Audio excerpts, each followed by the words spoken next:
Thank you, Mr. Chairman, and thank you all very much. Very difficult subject matter.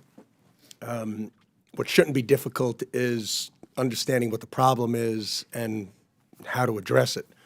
And if we need additional data, I think we're all interested in it as this conversation was taking place.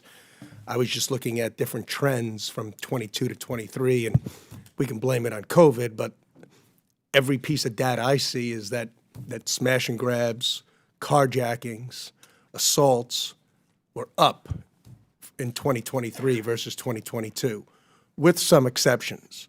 Now, along with the lack of public safety and fear and issues and that all of this creates here in D.C. and Philadelphia and Pittsburgh, elsewhere, crime causes costs to go up, as you've mentioned, Mr. Scott, right? Obviously. So costs go up, profits go down, right? Less customers means less sales, less revenues. This is just the economic aspects of it. Less profits and less sales lead to less tax revenues. So instead of you making maybe $1 million a year, now you're making $300,000 a year at best. So your tax revenues are less. So all the cuts that are, in fact, it's a fact, have been done to the police departments are lost. Those so-called savings are lost in the tax revenues of the businesses within the cities. And this is data-based results. So, like for instance, and it's Washington D.C. is $100 million less today for funding its police than it was 4 years ago. $100 million from 636 to 536. Those are the numbers. No matter where you look and where you Google and everything else, those are the numbers. I go to the local CVS down in the Navy Yard twice. In the last year and a half, there was a smash and grab took place, and I've been in there maybe 9 times. So, 20% of the time I'm witnessing smash and grabs. You're mentioning recruitment officer. That's just shameful, right? I mean, 6 years ago, what would you have? 20 applications for those 30? For those 5 positions or 3 positions you said? We averaged anywhere between 40 to 50 applications on a yearly basis for the Norwich Police Department. As I mentioned, we have 5 right now. Because they feel like they're pushing against the ocean because they're making the arrests and prosecutors are not prosecuting. And that's a fact as well. In Philadelphia, for instance, and in Washington, D.C., the prosecution rate for crime is under 30% for crimes, all right? In San Diego and Miami, it's over 65%.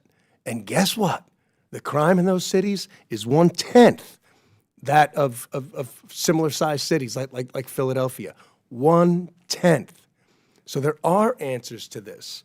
So let me just, I'd like to just ask you as business owners, because it's, and Ms. Rez is and I'd like to just start with you and just go down the line. What would you like to see done in the communities to fight against this crime? Resources, police expanded, prosecutions, whatever it might be. So the law, thank you for the question. The laws are currently in place. They are not being executed properly. So we need our judicial partners to take advantage, again, of the legislation that are there in place to protect, in this particular incident, Jewish-owned businesses that are being targeted, vandalized, harassed, so on and so forth. Thank you, and I'm very aware of the situation. I'm glad at least Governor Shapiro stood up and called it for what it was. Mr. Scott? Thank you, Congressman. I mentioned I'm not a criminologist. However, in speaking with responding law officers, detectives, they all say the same thing. There are a number of criminals. The main problem is the same criminals keep doing the same crimes over and over. Right. That's what I understand. They say in New York it's really a group of about 600 to 700, which can be dealt with. Officer? I think if we allowed the judges to have discretion to set bail on individuals that were arraigned and arrested, that certainly would help. All right, thank you. And Mr. Roman? I mean, I think what we have here is a problem that we don't have the sufficient data to be able to answer the questions that are being posed by members of this committee to understand which kinds of shoplifters are these small businesses are experiencing. They live in interaction. the real world. There's a saying, you don't need to be a weatherman to know which way the wind blows. I yield back, Mr. Chairman. Gentleman yields back.